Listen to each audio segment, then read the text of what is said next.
how to build a walk-in cooler for your small farm. So again, Diego, thank you so much for hosting, and thanks everyone for attending.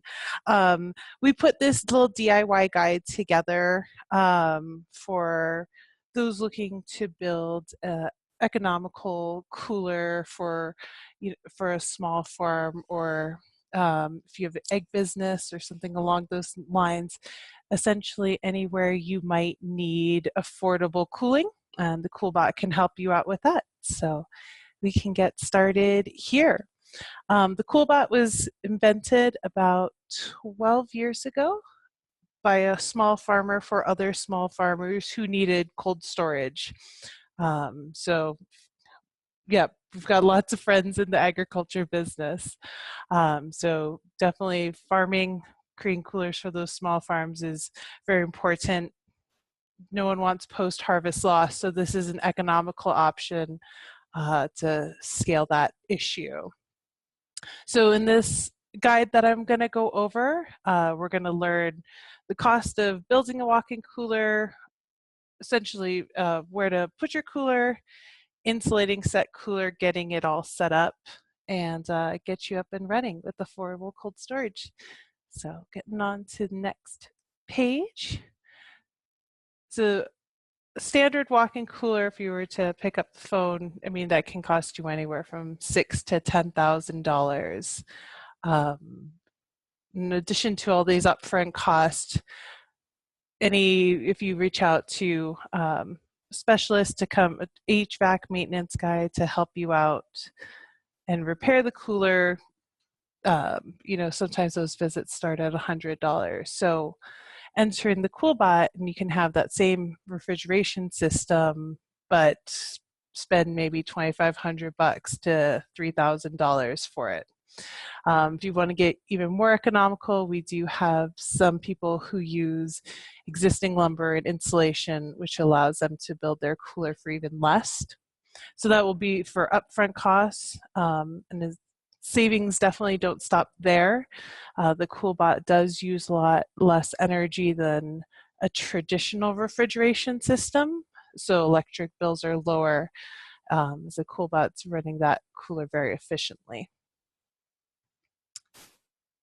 So here's a quick price breakdown of looking at a CoolBot with the 18,000 BTU AC and what that cost, and what we'd be looking comparatively with a traditional walk-in refrigeration system. So you've got your savings breakdowns on the right there, as mentioned, or as it lists here. Most people save an average of about $2,235 by using the CoolBot system versus going with a traditional cooling system. So the upfront cost we've got listed there. The operating cost, again, the energy usage is quite a bit less. And this was tested by the New York Energy Research and Development Authority. The farmer who created this, Ron, was based out of New York and had it tested with that Research and Development Authority and got those numbers back, and they're pretty good looking. Can't lie about that. So we need 3 different things to build your walk-in cooler. We need a well-insulated room, which would be your cooler. We need an air conditioner, and we need a CoolBot. So we'll dive into those different components now. All right, so first up, we've got, where are we going to put our cooler? If you're putting your cooler indoors, pretty easy, pretty standard. We've got some regulations for venting your cooler properly, but if you're putting it outdoors, definitely some key things to note. You can provide shade, so putting it under a tree. You can put it on the north side on your property or a barn, or under the overhang of an existing structure. This will help shade your cooler so you don't have as much heat building, so the compressor of your AC doesn't have to come on as much. And also, by putting your cooler outdoors, make sure you've got it weatherproofed properly. We do have customers who use their coolers through all 4 seasons. So if you will be using your cooler outdoors in the winter, you can absolutely do that. But of course, you may want to make sure you've got an extra roof on it or another roof over top to prevent any snow and rain from getting in.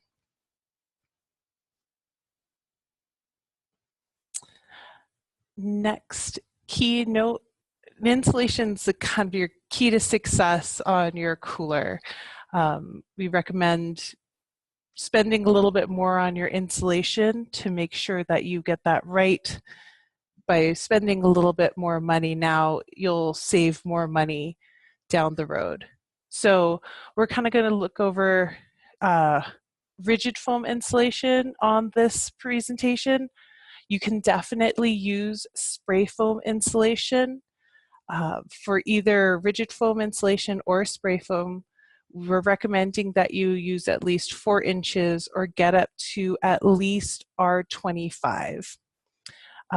Anything less, you'll find that your AC has to work a lot harder and you won't get the lifespan that a lot of our customers see out of their ACs, which tends to be about 4 years. So we've got different types of rigid foam insulation listed here. You can find these Lowe's and Home Depot. The way that these are rated, it's going to be an R value per inch, and they're sold in 2-inch sheets. So if you have one sheet of that polyiso that's listed up there, if it's got an R value of 5.5 per inch, the sheets that you buy at Home Depot would then be 11 inches. Again, we're shooting for R25. So you stack those up and you're going to go for 4 inches or R25 on that insulation. So we've got our different types of insulation listed here. Please note, do not use fiberglass insulation. Even if you've got a vapor barrier up, moisture will seep into that fiberglass bat and it'll become moldy, and nobody wants a moldy cooler. So if you're putting a cooler up in, like say, a garage part of a house that has fiberglass bat behind a wall, go ahead and put rigid foam insulation on top of that existing wall to create a barrier, preventing that moisture from getting into that fiberglass bat. Let's see here. So again, by spending extra money or a little more money now on your insulation, you'll definitely save money down the road. We want to make sure that your cooler is airtight. This is allowing you to cool faster and down to lower temperatures.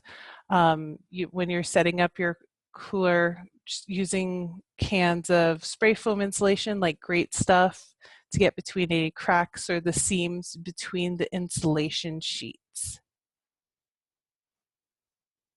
All right, quick note about sealing around the air conditioner. So on this one, rather than using something like Great Stuff, which is gonna expand and form and harden into place, we recommend that around your AC unit, you want to use pipe insulation. They kind of look like pool noodles. And you can tuck that in between the gap between your AC and the cutout in your cooler wall for the AC. This way, if you need to clean your AC, you can actually take the whole thing out. It's not locked in place. You won't have to cut it out. So for sealing around the AC, again, we recommend using that pipe insulation. So setting up your cooler, when you're attaching the insulation to the cooler walls, we recommend attaching it over the studs and not in between. We want, by setting up those 4 inches of rigid foam insulation, you're essentially creating a little wall that's really going to prevent warm air from getting in, and it's going to keep the cool air in your cooler. We don't want a thermal bridging by cutting up too much of that rigid foam insulation, so keeping it in the larger sheets. So again, outside of the studs, not in between. So for that first layer, you can use screws to screw into the studs. For that second layer of insulation, so we've got the first 2 inches. For the next 2-inch sheet, we recommend using liquid nails. It's harder to find 4-inch screws for you to screw into those studs. So if you put liquid nails on that first layer and then adhere that second layer, that works really well. And we do recommend kind of mismatching the seams on the insulation. So if you've got one wall and the seams in the middle of that wall, on that next, for the next layer, you kind of want to take those seams a little off center so you don't have any thermal bridging through that either. For insulating the floor, I've got another chart in a couple pages on when you should insulate the floor. It really depends on what temperature you're trying to get to. So I'll go over that in just a minute. So, and for perched floors, so if you're putting a cooler on a deck, if this cooler is going to be on the second level of a building, anywhere where warm air can get under that cooler, we definitely need to insulate that floor to at least R25 as well. So on the next page here, we've got a note if you've got untreated wood floor under your cooler, you will need to put in a vapor barrier in addition to the insulation. So we've got that broken down there. And as I mentioned, depending on how cold you're going to get in your cooler, depends on if you need to insulate your floor or not. If you're trying to stay above 45 and your cooler's on a concrete slab or a dirt floor, usually concrete slab, if you're above 45 degrees, you don't really need to insulate that floor. If you're heading down to 38 degrees, it's kind of a tipping point. If you're in a warmer area, you may want to insulate the floor, but most people just going down to 38 don't need that additional step. But if you're trying to go below 38 degrees, we do recommend that you insulate that floor. And on a side note, I know we're going over a shed, but if you were thinking about building a mobile cooler, you definitely need to insulate that floor, because if you're driving, the heat coming off of the road will get up and into your cooler.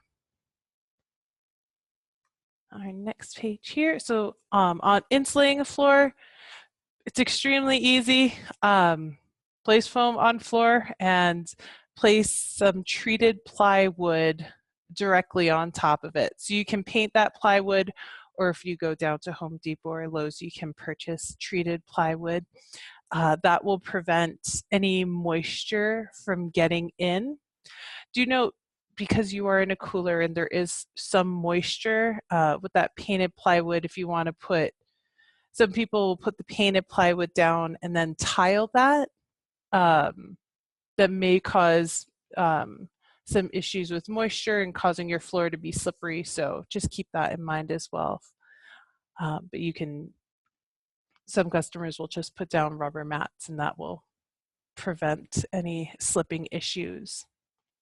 One thing to note, if you do put a drain in your cooler, cold air falls. So we find that most people don't need it, but if you are in a situation where you're like, I really think I'll need a drain in my cooler, just make sure that you've got an airtight plug. That will prevent a lot of the cold air from seeping out. So, and the last little bit is sheathing. So with the walls with the foam insulation, if the walls are spray foam insulation, you can't add any kind of finishes to that. It's just a spray foam insulation. But if you've got the rigid foam insulation, you can leave it as is. The styrofoam is just fine being exposed. That's not an issue. But if you would prefer, you can add some sheathing on the inside. We have used FRP we built a shed and outfitted a trailer here at our office, and we used FRP for both, it's great because it's super durable, it is extremely easy to clean. If you're not familiar with it, if you've gone into essentially any restaurant bathroom, it's kind of that textured plastic that will be up on the walls. That's very easy to clean. If you do use it, note that it does need to be braced. We kind of found this out the hard way. You can just put liquid nails directly onto your rigid foam insulation, put that FRP up, and as I said, you should definitely brace it. It does come down, or depending on the weather, we had a really cold spell and it didn't stick. So take the time to brace it to make it work. And again, outdoor sheathing, if you've got your cooler outside and you're kind of building a shed, you've got lots of options that you can purchase, Home Depot or Lowe's, or we've got some economical options listed there as well. And going on to sealing your cooler, again, one of the things that makes or kind of keys to success on your cooler is making sure that it's airtight. Same like how I mentioned that you have to have an airtight plug. If you've got a drain, you have to make sure that all the cracks are sealed in your cooler. Using something like Great Stuff, that spray foam insulation works really well. You can use pool noodles, that helps too, or as I said, that foam insulation, pipe insulation that I recommended around the AC, that's a great one to use as well. Let's see, and on to next page, beer cooler door. So definitely recommend using a pre-hung insulated exterior door. We do want it to swing to the outside. Most doors swing in, so just make sure that when you're hanging that, you are hanging it so that it swings out. Adding an extra layer of rigid foam insulation to that door definitely helps. Doors are insulated only to around R18, and stay away from doors with windows. Glass is a terrible insulator. I think it's like only at R.8, so it's essentially having an open window in your cooler if you have any glass accents on that door. And again, definitely use a pre-hung door. When we built our shed, we did not, and I think it ate up about 2 hours to get that door lined up. So go through that process. Another way to help keep your cold air in, you can use plastic curtains. You can buy those pretty easily to hang on the inside of your cooler door. So that will hold more of that cold air as you go in and out. So note next on electricity and lighting. As a disclaimer, we do recommend that you reach out to an electrician. I'm not an electrician, and to ensure that you're meeting all your codes and regulations, you can share these points with them.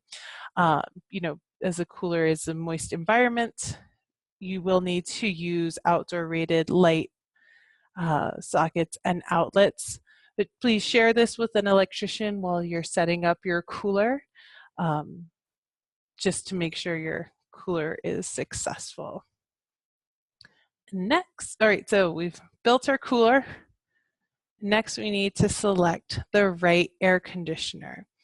First thing to note that your AC must have digital controls to work with the CoolBot. If it's got knobs, it will not work. Most ACs do have a digital display. We find that smaller ACs, usually around like 8,000 BTUs or lower, that would be for a very small cooler, like a 6x6 cooler or smaller. When you're looking at those ACs, just make sure that they have knobs. There's no workaround for the CoolBot and an AC with knobs. They just simply don't work together.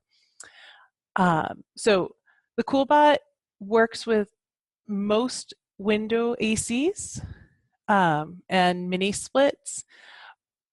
What the difference between coolers is going to be the size of your cooler and how many BTUs you'll need. So we'll go through that here. So we've got a little chart here. The sizes, the AC sizes listed here are assuming that you've got an airtight cooler, that you're insulated to at least R25, and you've got no more than 6 door openings an hour, so 1 every 10 minutes or so. And this cooler and these BTU listings are for a cooler getting down to 38 degrees.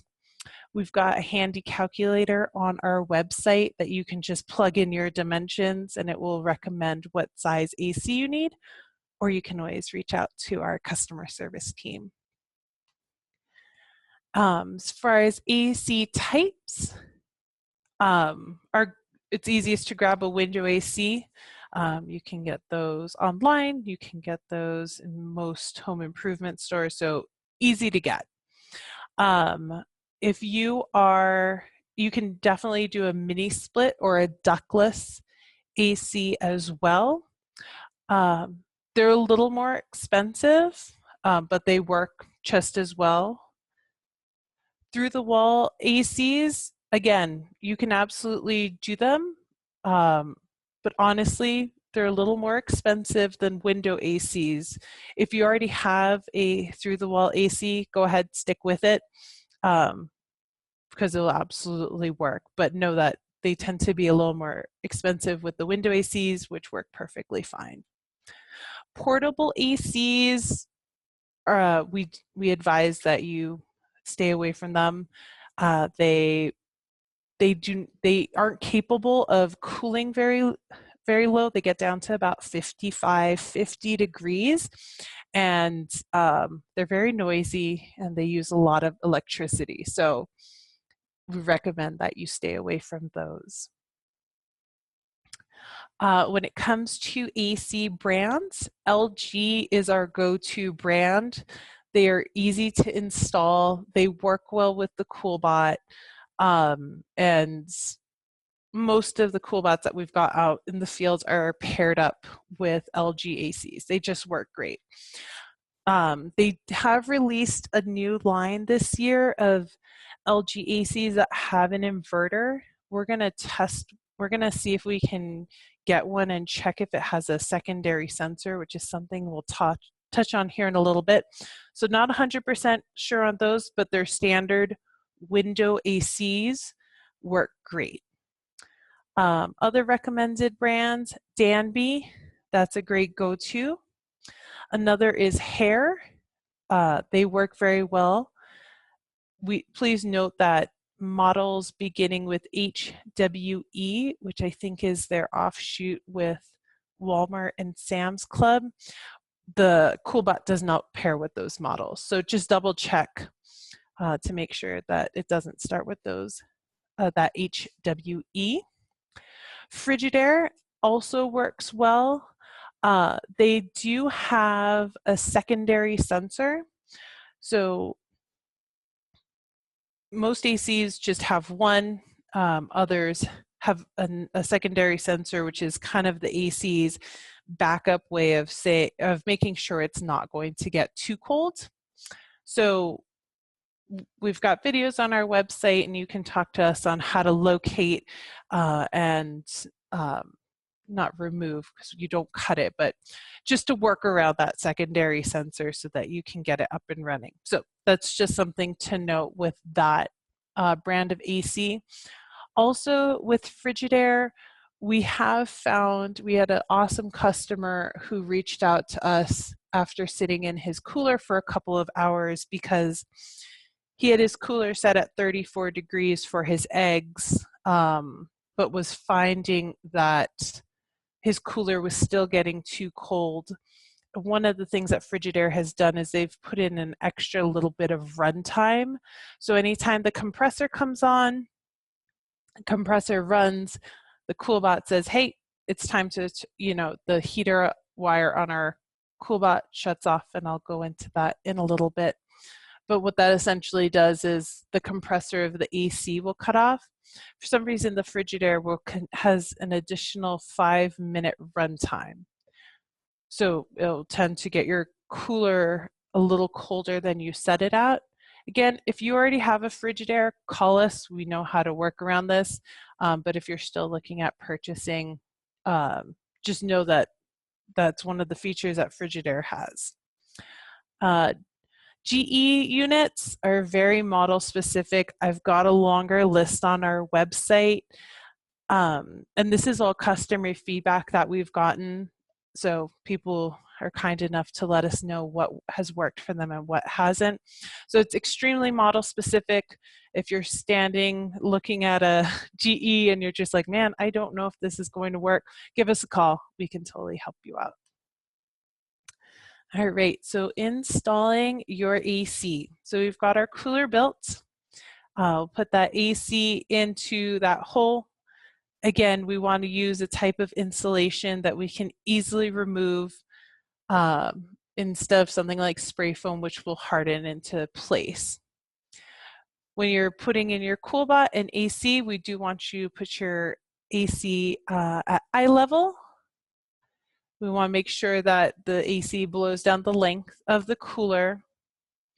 And it makes, when you are setting it up, it's easiest, or it makes more sense to put the CoolBot kind of just off to the right side of the AC. We advise that you don't place it directly under. If there is any condensation drip from your AC, we don't want it dripping on any of the electrical on the front. When you install that AC, make sure it's got a slight tilt to the back. If there is any condensation that the AC has, it will fall, it'll drip out the back of the AC rather than back into the cooler.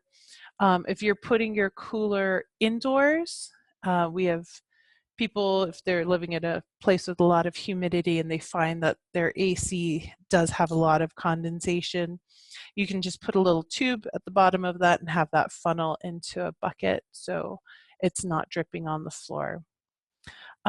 We do, and when you're setting up that cooler, if you're inside, make sure that you have enough room for your AC to vent properly. You're going to want at least 2 feet of clearance above and behind that unit, so all the warm air can circulate properly. If you don't give it enough room, the AC is just going to keep on sucking more hot air back in, and you might find yourself icing up. And last step, and probably easiest step, we've got how to install your CoolBot. These are our step-by-step guides. We do have a video which is extremely easy that you can watch as well. So again, we're gonna set up the CoolBot just off to the side of the AC. We're gonna plug in the room sensor, which is the temperature sensor that will measure the temperature of the room. Insert the fin sensor into the fins of the AC. So you've taken off the cover of the AC. There are 4 little screws in the corner. Take those off, set the plastic vents of the AC aside, and what you'll see are the metal fins of the air conditioner. You'll see your temperature sensor of the AC right there. So you remove that, set that off to the side. We'll insert the fin sensor right into the fins using a little pencil and kind of pinching that in. And then attaching the heater wire to the AC's temperature sensor. So again, the CoolBot's a microcontroller that intelligently controls the AC. So the standard window AC will get you down to 60.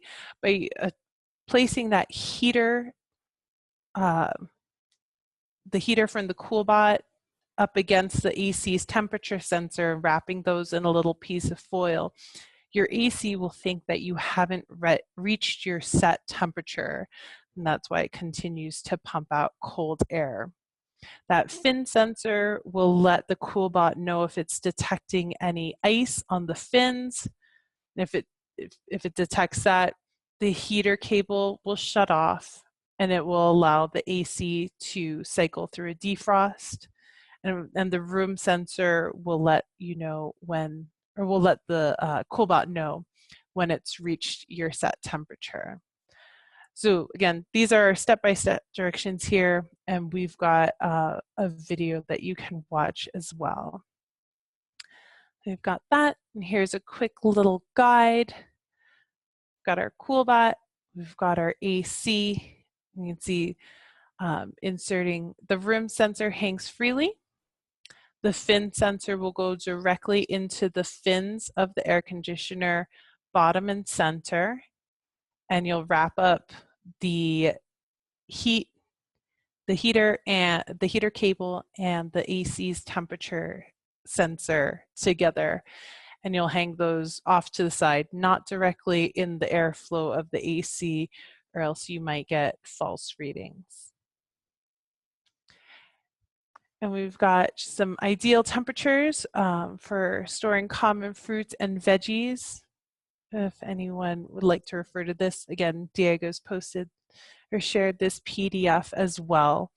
So you have access to all this information. The links on how to install your AC, how to set up your CoolBot are in here as well. And I think that's just about all I've got.